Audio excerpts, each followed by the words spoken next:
Oh my gosh. Sheena Jayne, how are you? I'm good, thank you, Kevin. Hang How on, are you? give me a hug. Give me a back. See, I'm hugging your superstar. This is Sheena Jayne, the IFBB Pro, is that correct? That's correct. But once you were an accountant. Lawyer. A lawyer.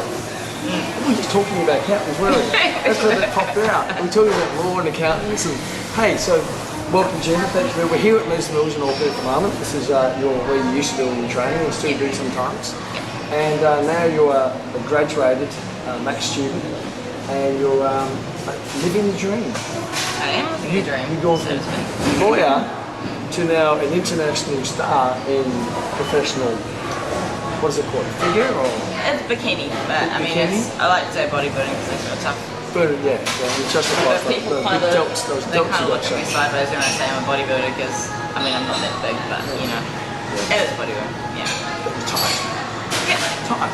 So tell us, how about we go back to you becoming a lawyer? How did you get into law, and how did you transition from law to becoming a personal trainer, now an international professional athlete? Straight from school, I went to university. I went to Otago and started studying law. I actually grew up wanting to do family law because I wanted to end up being a lawyer for children, so that I could help kids who went through messy separations like me and my brothers did when I was a lot younger. Wow. So that was my original motivation for being a lawyer. Yeah. When I got to university, and I'm 100% of everything. So I'm an emotional person as well. Okay. I learned to control them. But once I got to university, I decided that actually being a lawyer for children and family law would be actually incredibly emotionally hard. Hard. Yeah. And I just could see myself being the type of person who wouldn't be able to actually emotionally separate myself from my work, and I don't think that would be healthy. Okay. I could see myself, going home and sitting and crying about this book. Too emotionally Too involved. emotionally involved. And I decided to go into commercial law. At the time, I thought, that was very prestigious, very well paid. Yeah. And it was kind of, it was this career way up there that I thought, that's what I want to achieve. And so I finished my qualification. In my second year at university, I actually got the top of the whole of Otago University in contract law and got a scholarship. I got invited into the honours program because I finished in the top 5% of my class. So you're not only incredibly good looking, but you're incredibly smart too. Well, Wow. I like to think so. And so I graduated with an honours law degree and went to a job in Tauranga. That was my first job out of university. It was kind of a mid-sized firm, and I didn't enjoy my job. I was working with great people. It wasn't that I really hated the work, but there was just something missing for me, and I just didn't feel like I was achieving anything meaningful. Okay. And I actually looked into doing your course back then. How long ago was that? That was in 2000 and maybe 2009. Okay. Yeah. And for those who are watching in the future, it's currently 2017. Yeah, so that was my first year out of university. I thought about doing your course, and I actually let a whole lot of people talk me out of it. Everyone was like, you've studied for all this time, you spent all this money, you've got this huge student loan, studying to be a lawyer, and you're just going to throw it all away and go and be a what's personal amazing? trainer. It's amazing how so many other people think they know what's the best for you.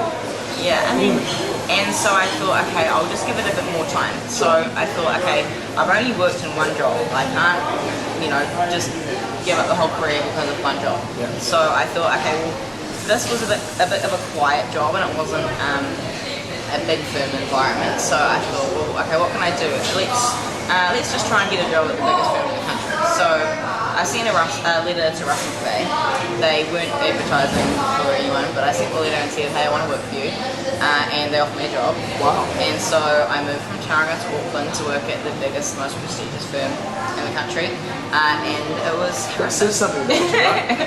it was horrible. I mean, again, like it's not the people that had a problem with, but I just wasn't enjoying what I was doing. I wasn't happy, and that's a kind of environment where it was very much, well, they call it the factory, that's what they. So Okay. like, basically young lawyers come and they work their butt off to try and kind of get noticed, to get elevated. Yeah.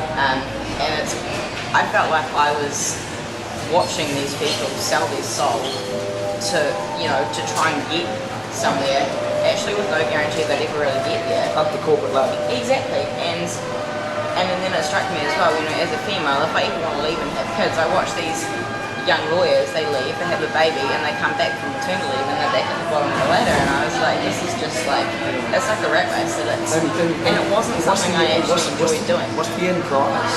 Exactly. Well, I mean, the end prize to me looked like working incredibly long hours. I watched, my supervising partner in the firm, he had a wife and young kids at home and he never spent any time with them. He was always working, and I thought, well, I don't want to end up there, so why would I sell my soul to try and get there? That's not. I don't want what you've got. Exactly, that's not what I see for my future, and it actually, I just didn't feel internally happy when I was working in that environment or in that career. And it got to the point where it was actually so bad that I would literally wake up feeling physically sick about going to work. And by that point, I knew that wasn't good. Clue. That's a clue. It wasn't good. I resigned from that job, and I think I had actually started studying with you guys before that, because I decided, okay, I need to hang in here as long as I can because I've got a mortgage to pay. But I started studying with you guys online, and I actually ended up resigning. So I was only there for a year in total, not quite a year, and then I basically took a job in a smaller law firm just to pay my mortgage while I studied. Okay. So the end game was now to qualify and Transition. Escape from the factory. Right. Just from a big factory to a small factory. Yeah. Yeah. So I started competing in 2013. So were you a lawyer that time still? I was still a lawyer. I did my first NZIFBB Kenya competition. I was still a lawyer at that point, and I actually, when I turned pro only 5 months after my first show. So Okay. I did my first show, came fourth, that was alright. Only 3 weeks later I won the New Zealand Nationals. Wow. And I got invited to go and compete at the Arnold Classic Amateur in Columbus, Ohio. So I got invited to go and represent New Zealand there. Meet Arnie? What was that? Did you meet Arnie? I don't think I met him back then. Okay. But I think you remember. Yeah, I don't think I did. I think I saw him through the expo with us. So you started competing. Yep. So there was this changeover from law to fitness. Yeah. So how did you find, because a lot of people are in transition, or doing a job that they don't want to do, while studying for a career they do want to do. So how did you find that transition, and how did you find the program? I loved the program. I liked the combination of having written, having visual, having the videos and all of that. And you guys are so passionate that I can't help but be, it makes you feel alive just watching your videos, and I guess because I'm a passionate person and I'm maybe not as funny or animated as you, but internally you are. Yeah. I can see there's a party going on in there. Oh, you don't even want to know sometimes. Yeah, I mean, I loved the course. I thought it was great, and the reason I chose Max was because, well, I'm an overachiever, and I didn't just want to have a personal training certificate. I wanted something more robust than that, So I thought having a double diploma in fitness and business is a lot more robust, incredible, and gives you a lot more behind you than just having a certificate in personal training. So that was my logic in choosing your program. I looked at research on a lot of different options, and I thought the program looked like. How has the extra studying in business and life helped you in your business now? Like a lot of the stuff in the business diploma is stuff that I kind of knew from my legal background. So like I found that stuff all very interesting, and it was kind of an easy transition for me mentally from conceptualizing it in a legal scenario to then transitioning that into a fitness scenario. But I do think that the whole, learning how to market yourself, that is absolutely crucial. And in our day and age where everything is social media, if you can't market yourself, you're screwed, basically. You're the best kept secret in the world. Exactly. You can't sell a secret. Yeah, exactly. And so it actually worked perfectly. My transition from working as a lawyer through to starting personal training here at Les Mills and also starting my own online business. So you started face-to-face training and an online business at the same time. Yeah. Wow. What I did was it all kind of was just happy timing. I finished my max qualification, won my pro card and became an IFBB pro and quit my job all within all the moves along. a month. Yeah, everything just, and I thought, well, I've just turned pro, and that gives me more kind of, I guess, like stature, it's marketing. It's a marketing tool, and so I thought, this is as good a time as any. Like, it was still terrifying. I had a mortgage to pay, and I knew that it was make or break. I had to do what it took to be able to earn enough money to pay the mortgage, but I actually, I transitioned pretty smoothly. I started working here at Les Mills. They've got like quite a structured system when you start as a personal trainer here, which is kind of, pay a certain amount of rent and you can only charge a certain amount for. So I worked a lot of hours in my first year because I knew that I was going to have to work my butt off to just earn enough money. You're working your butt off as a lawyer anyway. Yeah, well, exactly. And just doing it in a healthy environment. And the thing is, my motivation for leaving the legal profession wasn't to earn more money. That's not why I left. And most people are like, oh, how have you managed to transition from such a well-paid job to being a personal trainer? I was like, honestly, in my first year as a personal trainer and running my online business, I earned double what I was earning as a lawyer. Double. I've been a lawyer for 4 years. I've been miserable for 4 years, and in my first year as a level 1 personal trainer with a capped income, I could only charge $60 a session. I earned double what I was earning as a 4-year lawyer. And were you miserable? No, it was awesome. So starting personal training was that's your first year. It's been many years now, so I'm assuming that's a lot more now. When you travel the world. That's the thing. Like it's kind of different for me now because I've got so much expense. Like I probably spend $30,000 for a year traveling.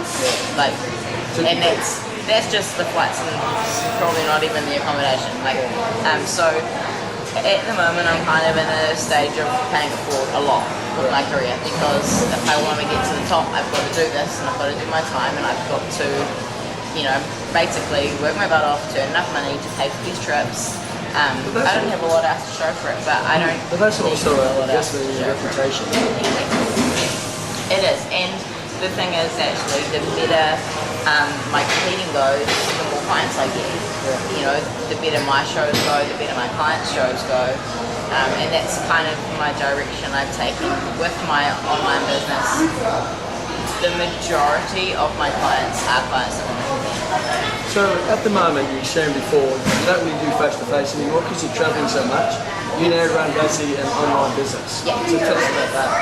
Yeah, so I started off, I started my business right from the get-go. I launched my website because I saw people in their work as personal trainers and I thought, if they're only making money when they've got someone sitting in front of them, a client actually with them, and then they're going home and they're spending 3 hours making their client a new program, they are not really, that's not a smart way to do things. So, you're never going to get ahead if you're doing all this extra work at home. You're still in time. Yeah, exactly.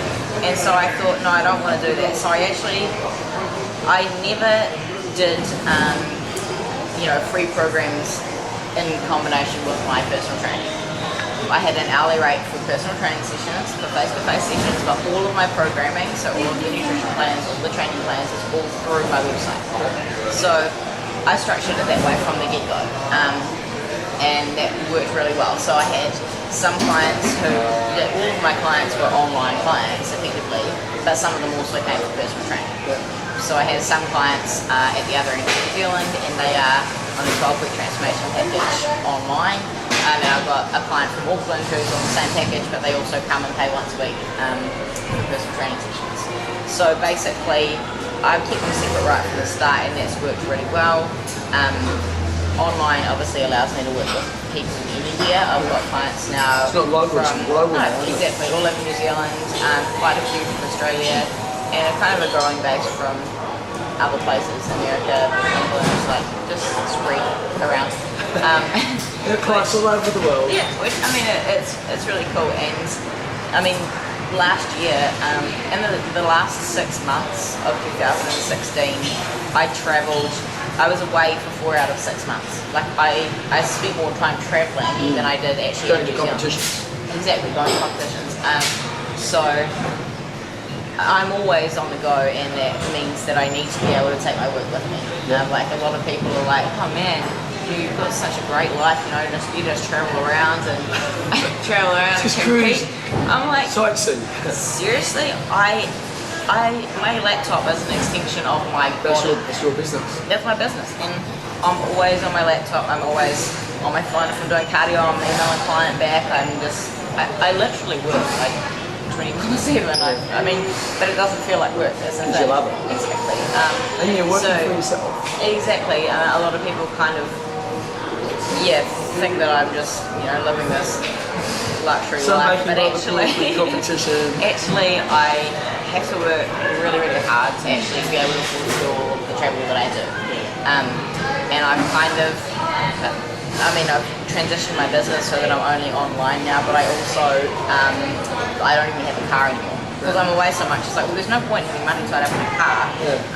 So, I've just been kind of like cutting strings Oh, here. I'm for that, man. I don't have time, no. So yeah, I just need to be able to work wherever I But the beautiful thing is what you're sharing is you can structure your life any way you want. You can.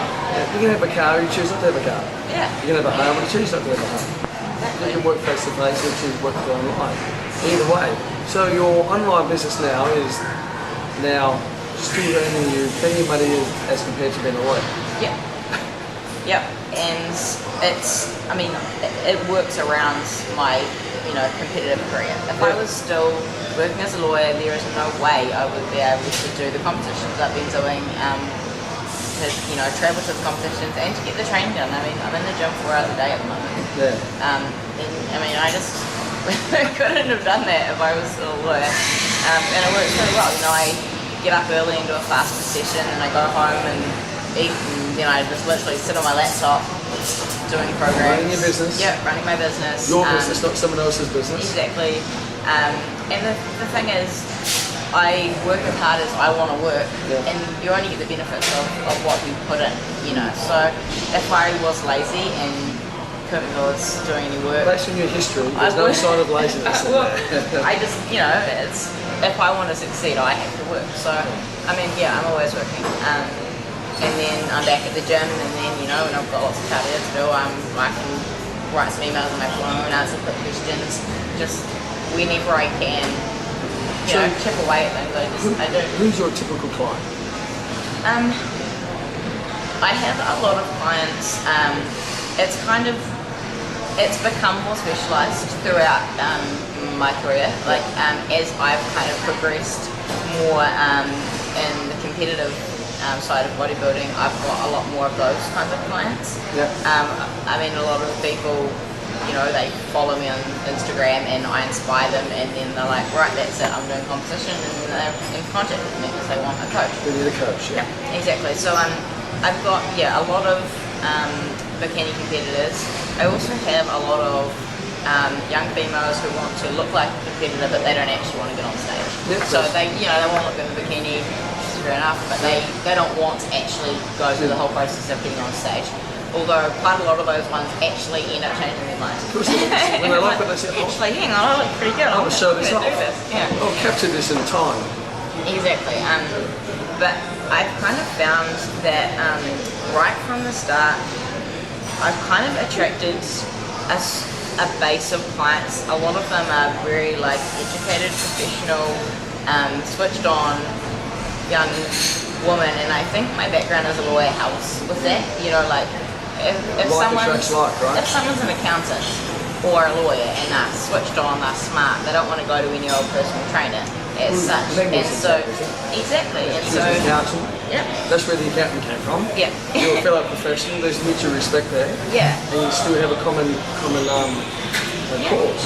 Exactly. So I think it's kind of I think my background's. And so, you know, people still say to me, oh, well, what a waste of time having a law degree. You spend all that time and money getting a law degree. It don't need to be a waste. No. I mean, if for nothing else, I can say, hey, I've got an honest law degree. You know, it gives you quite a lot of credibility. What does that say? You know? You just say, hey, I've got nothing. I've got honest law degree. Okay, you're smart, you're driven, you're disciplined, you finish what you say you're going to finish. And I always say that to anyone who has a degree has my respect because you finish what you started. Exactly. And that says a lot about your character. Well, and even just being able to achieve an honest law degree, it you know, that takes a certain amount of hard work and not the average person not can just do that. intellect. And I think a lot of people probably are scared to leave a profession because they're like, oh, I've worked so many years to get this degree. How many years are left in the rest of your life though? Really? Yeah. Can you put a price on that? And it's the same thing when people say to me, oh yeah, I can't believe you spent all that money travelling to these competitions. Like you could have bought like a this and a that. And I was like, how much do my dreams cost? Like what is the value of my dreams? It's not even a question, you know? Same with... There's no price tag. Exactly. I'm applying for my visa so that I can move to America and it's really expensive. Like, I'm talking like more than a handful of thousands of dollars to apply for this visa. And people are like, oh man, that's so expensive. I'm like, well, the funny thing is, describe the people who are saying that to you. Well, they're kind of just... Are they living their dream? No, they're kind of just living in a capsule. Monday to Friday, to put it nice. Weekends off, 40-hour week, safe. Yeah, exactly.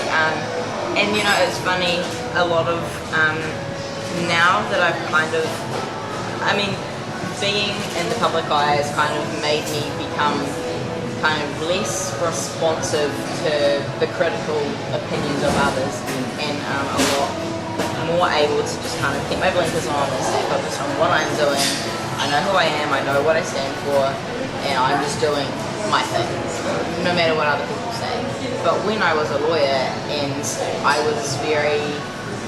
wasn't kind of secure, I was quite insecure, and I cared a lot about what other people thought. And so when I hated my job and I thought I really don't want to do this, but then I had all these people saying, oh, you know, you can't be a personal trainer, like, that's not a real job. Like, you know, I was always caring what all of these people would think. And I mean, you know, even my mum's a physio and she's always, you know, encouraged me to work really hard and she encouraged me to go to university. I once wanted to be a ballerina and she said, hell no girl, you're going to university, so alright.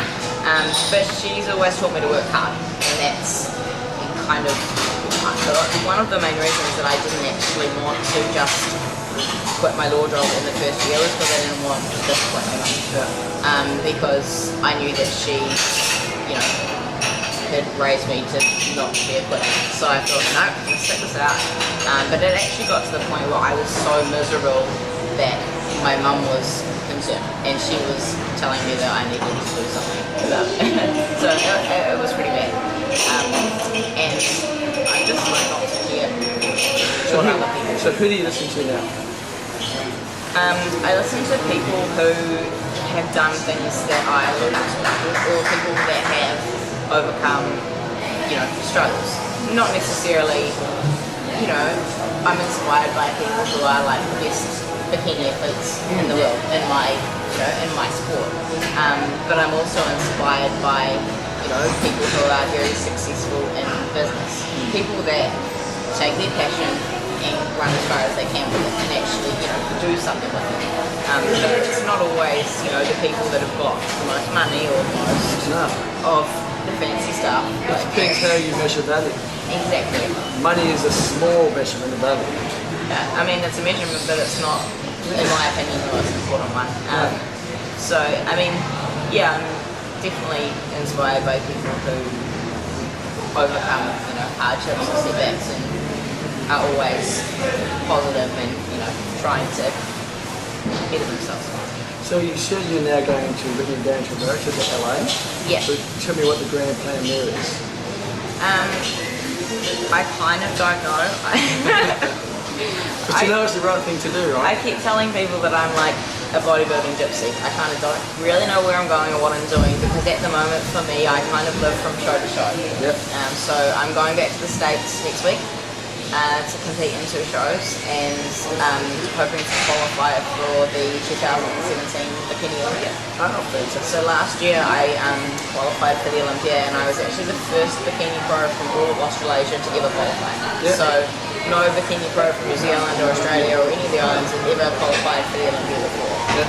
So I want to this year be the first bikini pro from Australasia to qualify 2 years in a row. Wow, fantastic. And hopefully... And being in LA will help you with that. Connections and... I mean, it's definitely like bodybuilding is a very American dominated industry, that's the hub of where everything is. Yeah. And like I've had a lot of great opportunities come out of my time being in the States already. Like I did a photo shoot and interview with Iron Man magazine last year, that was pretty huge for me. It was my first kind of full published article. And of course they wanted to ask me all about quitting being a lawyer and becoming a bikini pro as well. It's kind of it's a good story. It's a great story. It's a great story. It's a courageous story to leave something which is safe and considered successful. Yeah. To go and do something which is passionate and really successful. Yeah.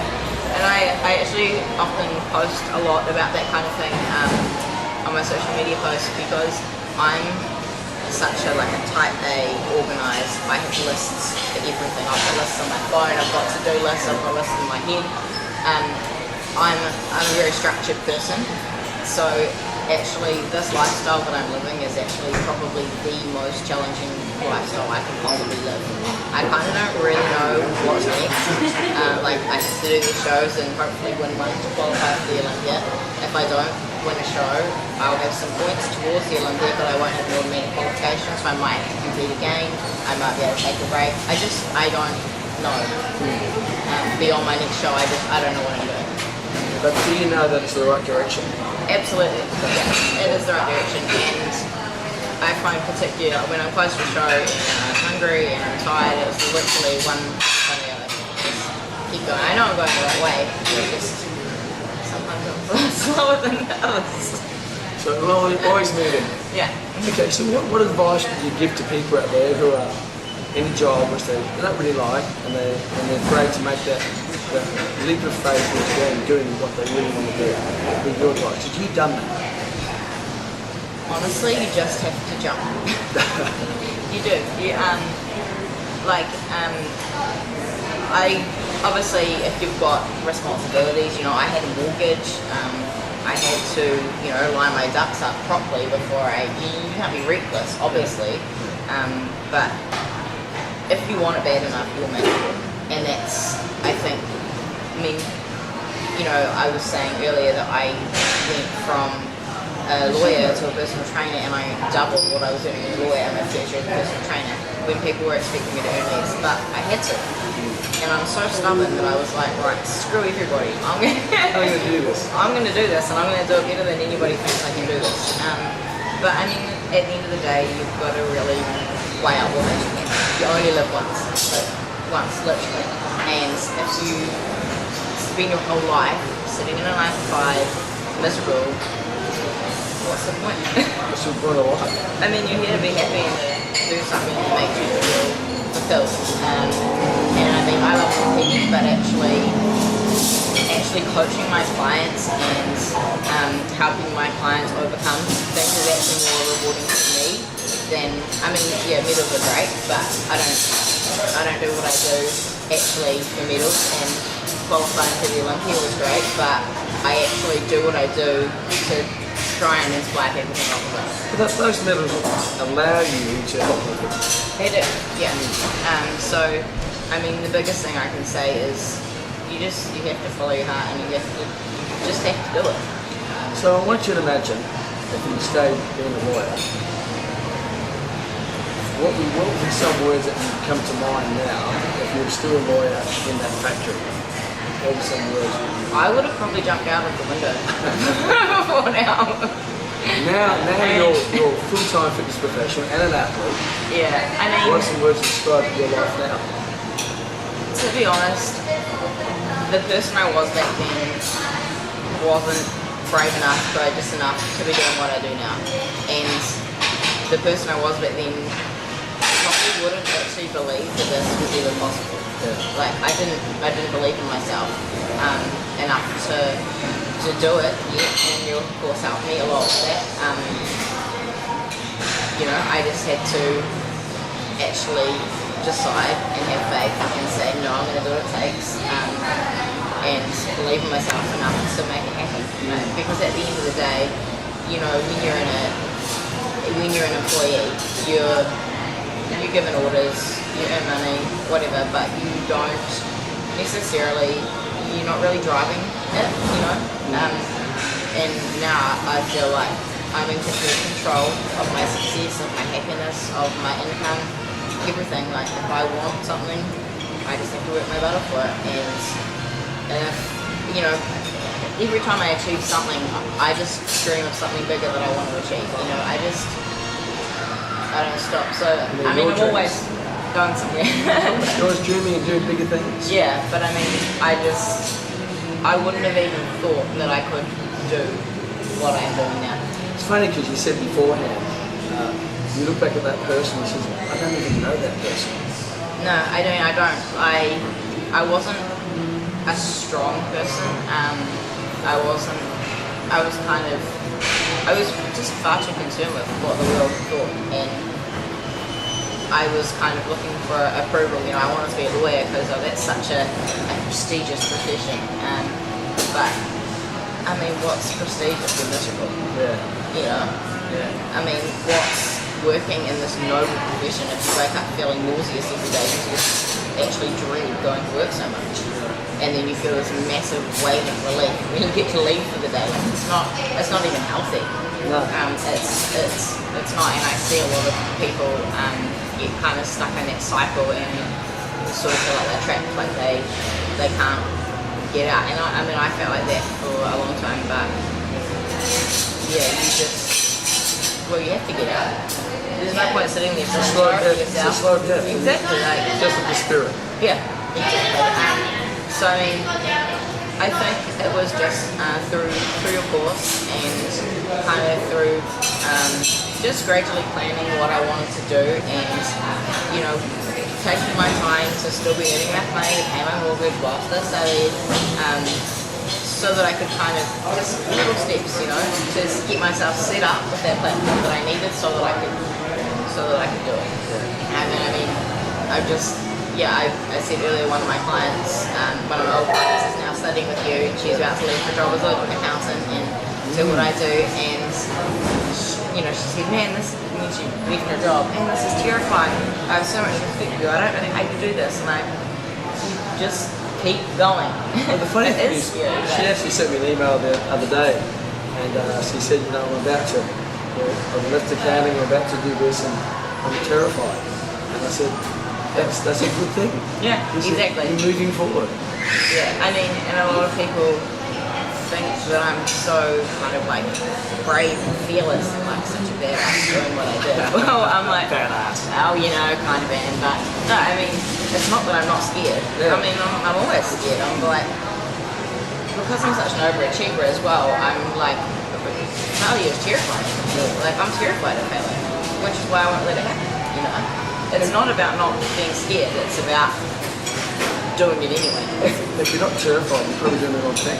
Well, Because if you're not terrified, you feel like you've already done. you're within your comfort zone. Exactly. You're not going anywhere. Yeah, the car's not moving. No. It's just safe. In the garage. The car's moving, but safe. I won't get dented or anything. Okay, so how can, because we have squillions of people in the world watching this at the moment, how can people contact you to get a dose of Sheena Jayne or some help from Sheena Jayne or advice?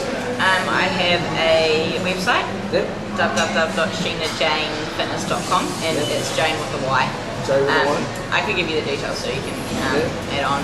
And my Instagram is kind of my main social media following, and it's Sheena Jayne _fitness. And that's I post daily on there, lots of bits and pieces. I've actually got a blog as well on my website, which I'm trying to get working on more. And my next kind of maybe goal is to start a YouTube channel and start filming a lot more content, which is kind of one of the reasons why it's going to be really good to be in LA, because that's kind of a big part of everything social media. Yeah. And email heybeer@sheenajaynefitness.com. So, you know where to contact Sheena.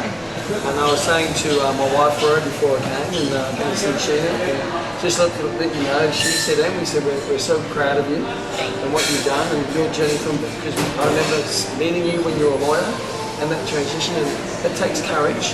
There's an old saying, there's a book written about fear the fear and do it anyway. Because if you fear it, it's probably the right thing to do. Yeah. If you don't fear it, it means it's what you've already done anyway. It's comfortable and it's not getting you anywhere. Exactly. So, some lasting words of wisdom from you to the world. You have to do whatever it takes to find happiness, find your fit, you know. I actually do believe that we have like a purpose. I mean, I don't think that I was here to be a lawyer and to make rich people richer. I feel like I was here to help, you know, people to find themselves, particularly young females.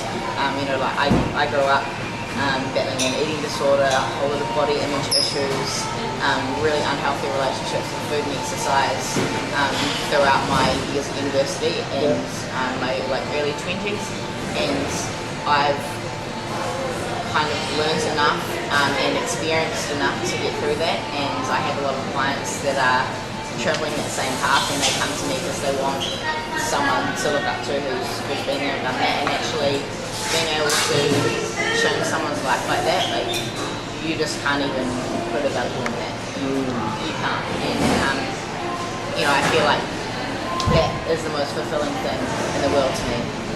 Even if I wasn't earning a cent, you know, that would be more fulfilling to me than sealing some big legal deal that was worth millions of dollars.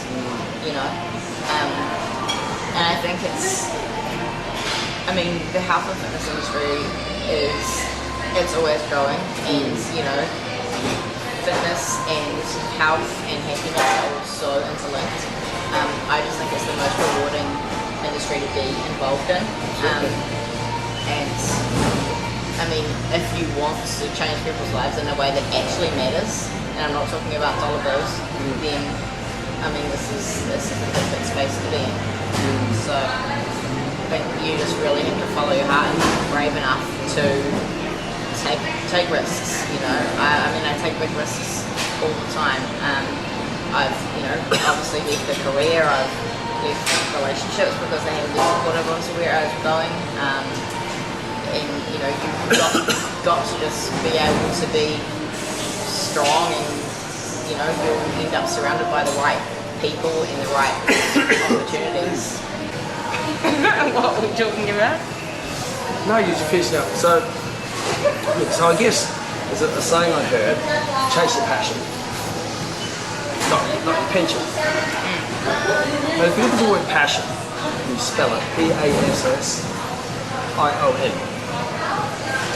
3 words: pass, on. And I guess that's what you're doing now. Yeah, you're that really passing is. what you're passionate about onto other people, and using exercise and health and fitness as a personal training as a vehicle to do that. Yeah, I mean, I actually have a lot of people ask me if I've ever thought about like writing like inspirational, like self-help kind of books, and I actually would love to end up in that space. But yeah, as you said, this fitness is really just the vehicle that I'm kind of using to inspire people, and I often, you know, I'm known for writing novels on Instagram. I'm always writing big posts.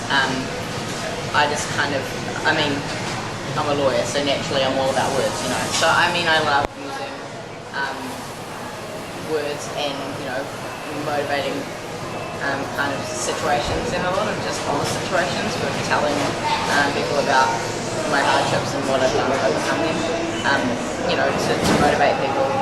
And I can't remember where I was going there, but you know, You're gonna write a book. Oh yeah. Lots of books. So if you connect with Sheena, you follow her website, her Instagram, Facebook, and whatever new thing that comes along between now and when you're watching this, is I'm sure there's going to be many other ways to connect with people. And then you're a great role model by your actions, and we'll be looking out for that book. I will be looking out for that book. And obviously I'll be looking out for great things when you go to America, because great things seem to happen to great people. But great people have to do great things to make things great. They do. And yeah, I mean, I really think that you at the college are setting people up for success in that respect, you know. And you guys are so passionate. You're not there just to say, you know, this is your bicep and this is a bicep drill, and you know, that's not what it's about for you. You know, there's like an underlying passion, and there's an underlying message, and you're teaching people to actually, you know, find themselves and find what they love, and to actually do something with their life, you know. And you know, I think that kind of the whole culture and the whole vibe of your classes, of your videos, it all, I mean, it just shows how passionate you are. I actually remember last year at the Arnold Classic in Australia, I couldn't recognise anybody in the crowd, but I could recognise you and Rowie, and I was just so stoked you guys will be watching. Yeah, it's a huge crowd. You know, you're so passionate. And I'm amazed you saw us. You just popped your head out. You're the only people I recognise. Yeah. Go Sheena. Yeah, literally, it was just a sea of people, and I could see you and Rowie watching. So I mean, that was really cool. But I mean, it's obvious how passionate you are about not only, you know, having a successful college, but actually having students who go on to be successful and to be happy and to find They're successful. a life that's better than Where they are. where they are. Exactly. Wherever that might be. Exactly. Yeah. Well, thank you so much for sharing. I really appreciate it. My pleasure. And I don't think you realise what you just got today. Some great words of wisdom from someone who doesn't just say it, but actually is living it every single day. So watch this space, because we certainly do. Thank you once again. Thanks. And say ta-ta.